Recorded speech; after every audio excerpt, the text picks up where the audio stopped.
Your number one guy certainly had a lot of touches in these last yes, he did. 4 years. No surprise. Travis Etienne out of Clemson, 5'10", 215. Yeah. All-time, the most productive running back in the history of the ACC. Just the most complete running back in the draft. There's no doubt about that for me. I mean, that's really where, I'll make my bold statement more than anything. Reminds me of a guy we've talked about a little bit. To me, the playing style is almost Alvin Kamara-ish. Kareem Hunt is who. Those are the two guys I came away thinking that's really what he plays like. And I think his measurables are probably somewhat close to them as well.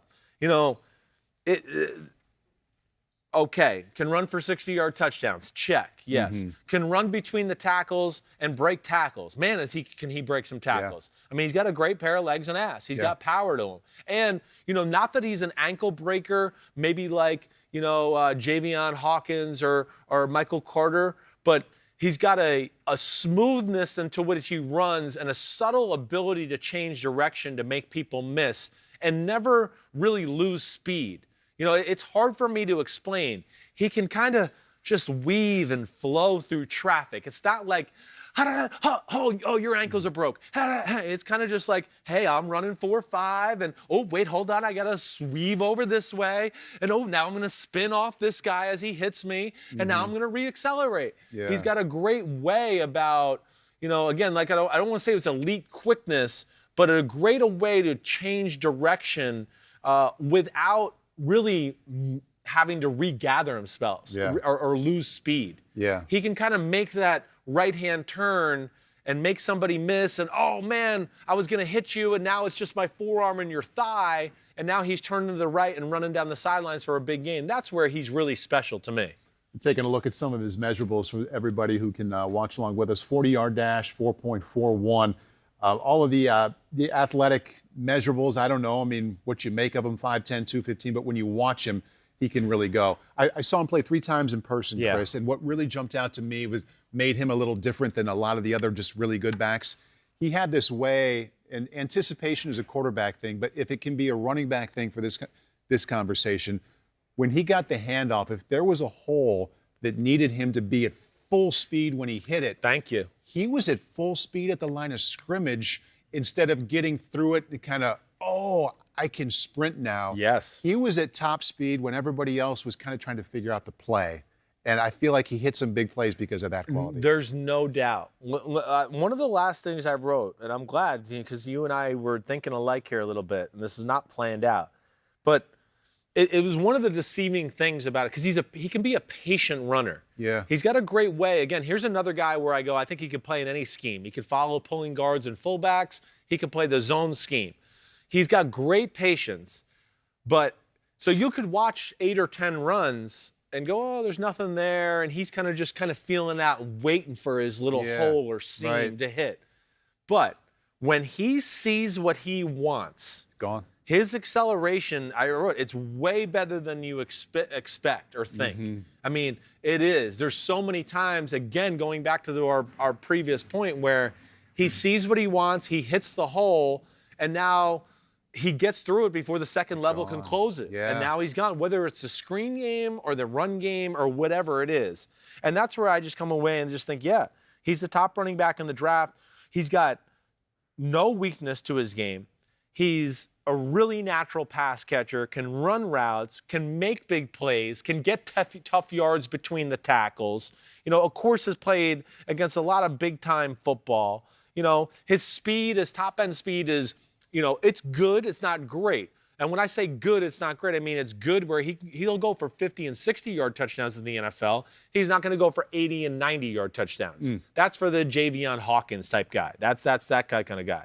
But, I think when you take all that in there and how slippery and smooth he is running through the holes or to make people miss and everything that way, I just couldn't come away and put anybody ahead of him as far as the running backs are concerned. I want to go back and plug in a couple things to your points. You talk about what a strength he can be in the passing game.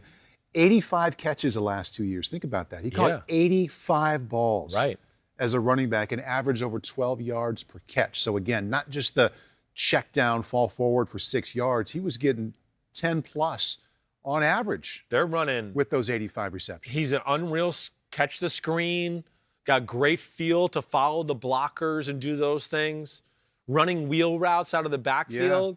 I mean, if you try to match him man-to-man with the will linebacker, have fun. See how that goes. I don't know. He's going to catch a ball short in the flat and make that guy miss and then get yards, or that guy's going to overplay him thinking he's going to run a short route to the flat, and he's going to turn it up and run by him. Right. So, I'm with you. And then that's where I get back to the, Kamara, Kareem Hunt type of player, where I just go, think about those two guys.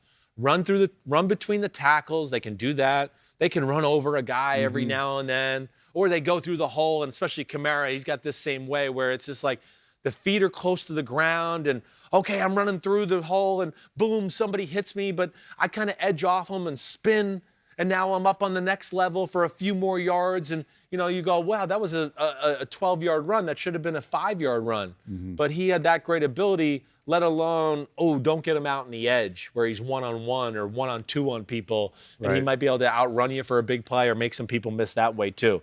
Yeah, that's where I was really impressed with the player that way. I had written down, Chris, that more explosive than elusive. Is that a concern? Is it a compliment? No, I think that's a right. That's right. Is that fair? It is fair. It is. It's power and explosion. The elusiveness goes back to, I think, what we're talking about. You don't see a lot of highlight. The guy broke down to tackle him and he shook him and you didn't even touch him. That's where he's not elusive. He's kind of like, catch the ball and I'm coming at you. Are you just going to be able to hit me square? And take me down? He's going to kind of make you get on the edge or just give you a little something and then try to beat you with a little speed. So, it's not the elusive the way maybe a Clyde Edwards-Helaire or a Michael Carter is, to where they can really make you look silly in the hole. He's going to make you silly just because you're going to go, well, you didn't make the tackle. And now he's running up the sideline for 30 yards, even though it didn't make you look that big of a fool. You just didn't make the tackle. Couple of team questions. I think these are always fun to get into, and people like to hear about them as well. So let's get down into the 20s and kind of make the turn here at 23. I picked out 23 and 24. So let's say this plays out the way we expect. Nobody's taking a running back. Jets come up at 23. They got their quarterback at 2. Would it be a good call to go with their favorite running back? Let's say it's Etienne at 23. No, I don't think it would be. I would say they have other needs there at that point.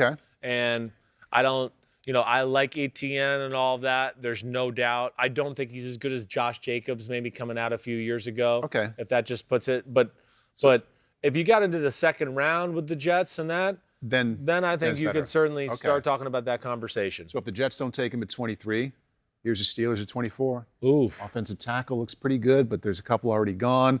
Best running backs there. How about Pittsburgh at 24? Yeah, I'm still saying go to tackle. Yeah. How about, Yeah. just like last year, we get to the last pick. The Super Bowl champs are there at 32. Chiefs went Edwards-Helaire last year.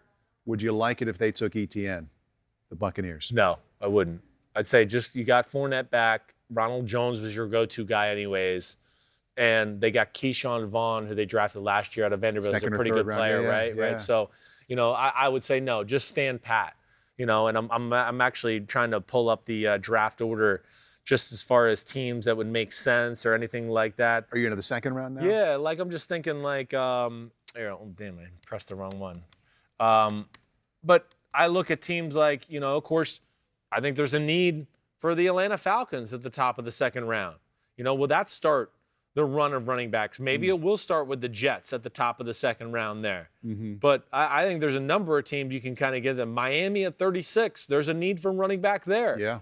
So those are 3 teams right at the top of the second where you look at and go, that might be the start of where you see the little running back run go. There's certainly needs with the Jets, Falcons, and Dolphins. But no, I don't come away thinking that any of these guys are first-round talents this year.